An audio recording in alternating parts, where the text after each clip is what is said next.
Hey everyone, Mountain Grandma here. So today we're going to have some more soap and fun. I am going to be using what you see here. I have some melt and pour detergent-free oatmeal soap as a soap base I'm going to use.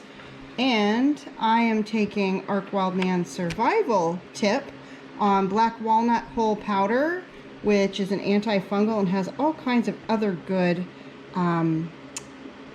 qualities to it. I will try to share some of that on the screen above here.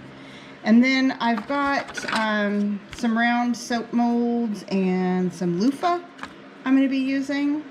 I'm going to use a combination of lavender and rosemary. Again, for their qualities, what am I making today? I'm going to make a loofah scrubby soap. So let's go ahead and get started. Alright, so here's my block of soap. Each little square represents 1 ounce, which is really nice.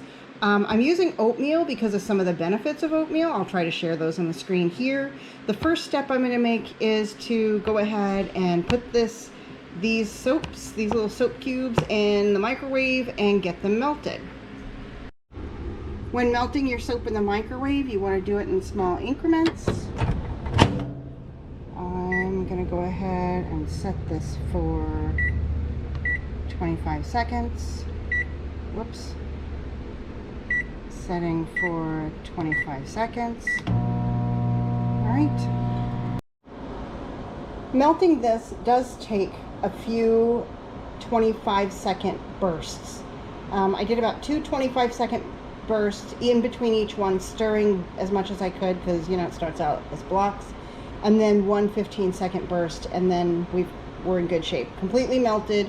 I've got a little over 300 milliliters, so I'm going to go ahead and add my essential oils in now. I'm going to use about 2 to 3% of essential oils in here. For anyone who's interested in how I figure the math, I do it like this. I'm going to say 300. I need, say, 2%. So 300, 10% of 300 would be 30. And then if I want 5%, that would be half of 30. So half of 30 would be 15. If I want 2.5%, that'd be half of 15. So that'd be like 7.5 milliliters. That's my 2.5%. I'll probably just use 7 milliliters or somewhere in there to put the 2.5% of essential oils in here. That's the math that I do. Now let's go ahead and do that. I'll start with my lavender. And I'm going to have to count drops. Now I'm going to add in my rosemary. And yay, I'm going to use a dropper for this one.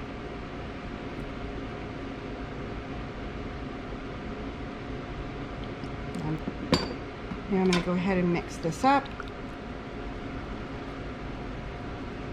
really well.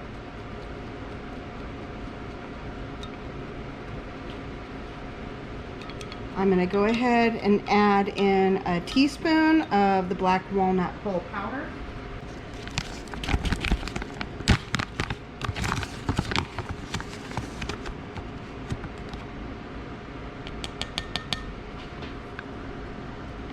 Alright, and we'll get this stirred in really well.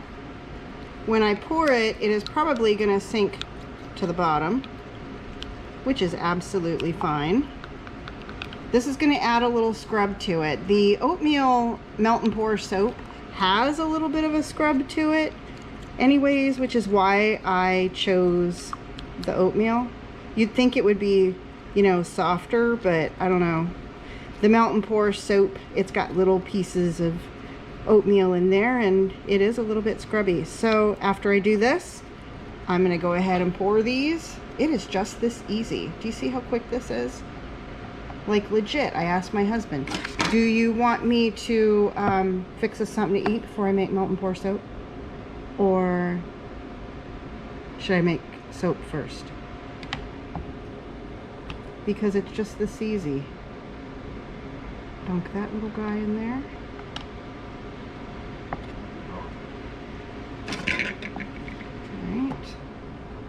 this next one.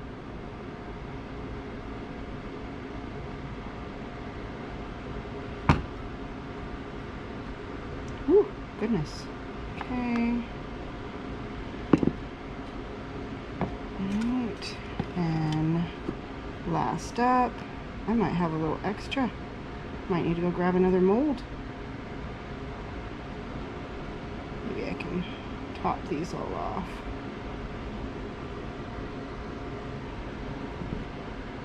Oh, perfect. All right. Now I'm going to spray a little bit of alcohol on top of these to get rid of the little bubbles that you see. See? No more bubbles.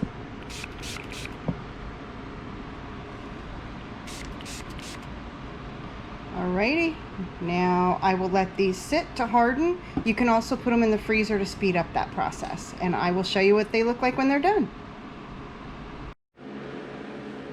Alright, so here they are all finished, and you can see, as I mentioned, the black walnut powder did kind of sink to the bottom, which is okay. They smell wonderful, and these are going to be awesome.